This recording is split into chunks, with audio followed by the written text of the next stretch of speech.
بسم اللہ الرحمن الرحیم۔ السلام علیکم، میں ہوں محمد ریاض انجم اور آپ دیکھ رہے ہیں ریاض انجم آفیشیل یوٹیوب چینل۔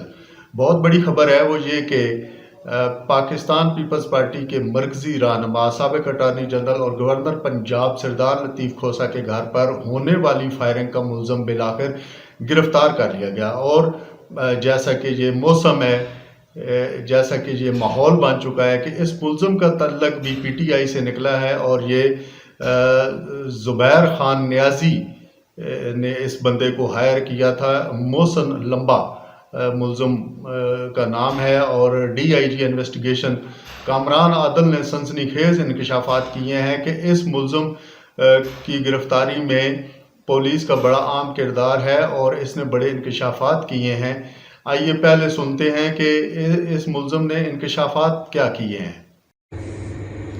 میرا نام محسن عرف لمبا ہے، سمنا آباد بستامی روڈ کا میں رہائشی ہاں۔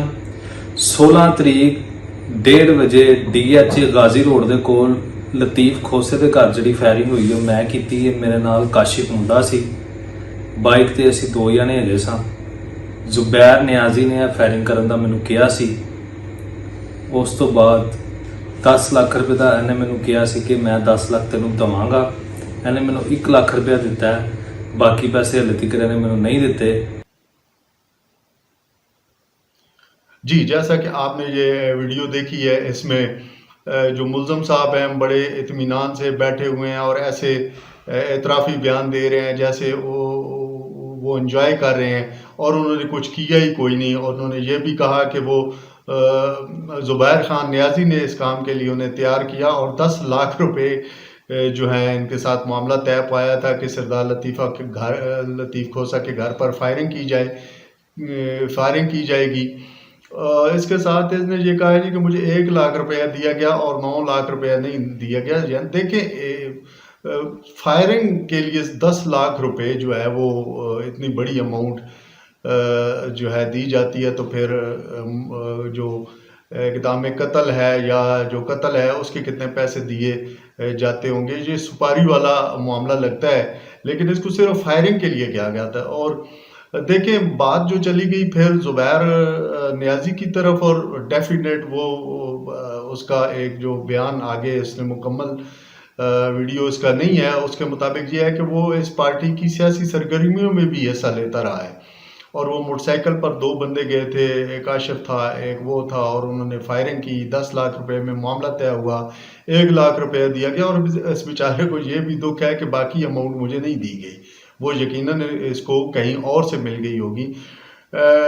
یہ D I G investigation Kamran Adil صاحب نے بڑے یہ سنسنی خیز انکشافات کیے ہیں، اور گھورا پھر چلا گیا نا زمان پارک اور عمران خان تک۔ عمران خان کی ایما پر زبیر خان نیازی کی ہدایت پر میں نے یہ فائرنگ کی۔ اب یہ اس قسم کی کوئی ایک نئی ایف آئی آر لانچ ہوگی، اور مزے کی بات ہے کہ اس نے یہ نہیں بتایا کہ یہ جو اپنا فائرنگ ہے یہ کون سے والی ہے۔ آج سے کئی ماہ پہلے 3-4 ماہ پہلے لطیف کھوسہ کے بیٹے پر فائرنگ کی گئی تھی، اور اب جو نیا واقعہ ہوا ہے وہ لطیف کھوسہ کا جو ڈرائیور ہے وہ اس فائرنگ کے نتیجے میں زخمی بھی ہوا۔ بہرحال یہ بھی طے ہونا باقی ہے، شاید وہ لوگوں نے طے کر لیا ہو جو اس کہانی کے سارے موجد ہیں۔ اور کیا زبردست ٹائمنگ ہے، ٹائمنگ دیکھیں کہ ایک طرف سپریم کورٹ میں جو آرمی عدالتیں ہیں ان میں سیولینز کا ٹرائل پر جو پٹیشن فائل ہوئی ہے وہ اعتزاز احسن نے فائل کی ہوئی ہے، اور اس کی جو وکالت ہے وہ سردار لطیف کھوسہ کر رہے ہیں۔ اور آگے جا کے یہ ملزم کہتا ہے کہ جناب اس کے بعد میں نے اس اعتزاز احسن کے گھر پر بھی فائرنگ کرنی تھی، دیکھ لیں۔ اس نے تیسرا بندہ نہیں بتایا کہ میں نے اس کے گھر بھی کرنی تھی، چوتھا بھی نہیں بتایا کہ میں نے اس کے گھر بھی فائرنگ کرنی تھی۔ اس کی وجہ یہ ہے کہ یہ 2 بندے جو ہیں یہ عمران خان کو اس وقت سپورٹ کر رہے ہیں۔ ایک ایسی پٹیشن وہ سپریم کورٹ میں لے کے گئے ہوئے ہیں جو کہ حکومت کے لیے اور جو اسٹیبلشمنٹ ہے ان کے لیے وبال جان بنی ہوئی ہے، اور یہ جو دونوں وکلا ہیں یہ بڑے سینئر قانون دان جو ہیں یہ اس وقت عمران خان کے ساتھ کھڑے نظر آ رہے ہیں، اور یہ بڑی تکلیف دہ بات ہے پی ڈی ایم کے لیے۔ اور پیپلز پارٹی چونکہ پی ڈی ایم کا حصہ نہیں ہے، تو بعض لوگ تو یہ بھی کہہ رہے ہیں کہ یہ عمران خان کے ساتھ جو بندے، یہ جو دو شخصیات لگی ہوئی ہیں، یہ بھی آصف زرداری کی ہدایات پر اس کی سپورٹ کر رہی ہیں. اللہ بہتر جانتا ہے کہ حالات واقعات کیا ہیں، لیکن یہ جو انہوں نے پولیس نے اتنی زبردست اچیومنٹ کی ہے، یہ بالکل ایسے لگ رہا ہے جیسے کوئی فرضی چھوٹی سی فیک سی کہانی ہے. عوام بالکل اس کو ماننے کے لیے تیار نہیں ہوں گے کہ یہ جو محسن لمبا ہے یہ اچانک کہاں سے نکل آیا. اور اس نے جو اعترافی بیان دیا ہے، اعترافی بیان تو اس طرح ہے نا کہ جس طرح جو چھوٹے چھوٹے تھانے ہوتے ہیں، انہوں نے جب اپنی ایف آئی آرز کی جو ایک مہینے کی تعداد ہوتی ہے، وہ جب پورا نہیں کر پاتے، ٹارگٹ نہیں کر پاتے، تو وہ گلی محلے کے جو چرسی ہیں ان کو پکڑ کر ان پر 5 گرام چرس ڈال دیتے ہیں. اور اس طرح جناب ان کی اپنی انڈرسٹینڈنگ ہوتی ہے، وہ نشئی جو ہوتے ہیں اور پولیس، اس انڈرسٹینڈنگ کے نتیجے میں ایک ایف آئی آر 5 گرام کی ڈال دی، ایک 7 گرام کی ڈال دی، ایک 10 گرام کی ڈال دی. تو اس طرح کر کے وہ جو تھانہ محرر ہوتا ہے، اس نے وہ اپنا ٹارگٹ پورا کرنا ہوتا ہے، اور مختلف تفتیشیوں کے کھاتے میں وہ جناب ایف آئی آرز ڈالی جاتی ہیں کہ یہ جناب ہوا ہے.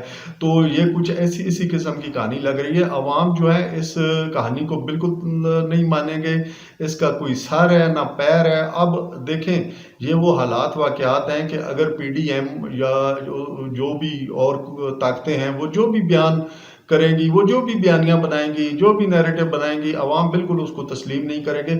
اگر وہ سچ بھی ہوا لیکن وہ نہیں مانیں گے، عوام نہیں مانیں گے. ٹائمنگ دیکھیں اس وقت، یہ دو جو شخصیات ہیں عمران خان کے ساتھ جس طرح جڑی ہوئی ہیں، ان کو ہٹانے کے لیے یہ ایک کھیل کھیلا گیا ہے. ابھی جو سردار لطیف کھوسہ ہیں یا اعتزاز احسن ہیں، ان کا کوئی رد عمل نہیں آیا، لیکن یہی نظر آتا ہے کہ وہ بھی کہنے پہ مجبور ہوں گے کہ اے کوڑ جے بھائی، اے کوڑ جے سارا. شکریہ.